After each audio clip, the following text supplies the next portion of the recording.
خودکشي کول، آیا خودکشي کول ولا به همیشه په جهنم کې وي؟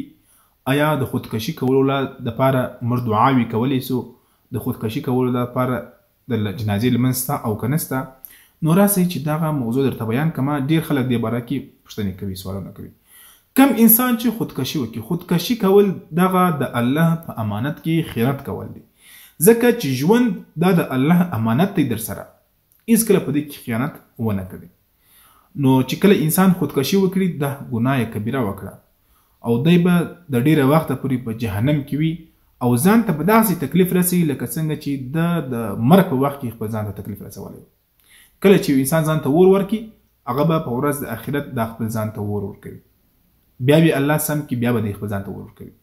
کله چې انسان پر ځان باندې ټک وکړي، دا به په ورځ د آخرت هر وخت پر ځان باندې ټک کوي، چې کله د ټک وکړي الله به بیا سم کې، بیا به د پر ځان باندې ټک وکړي.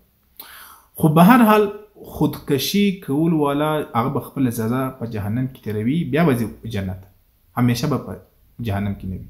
یوه خبره، کوم انسان چې خودکشي وکړي، د هغه د جنازې لمانځه هم کېږي، غسل او کفن به هم ورکول کېږي، د هغه لپاره به د مغفرت دعاوې هم وغوښتل کېږي.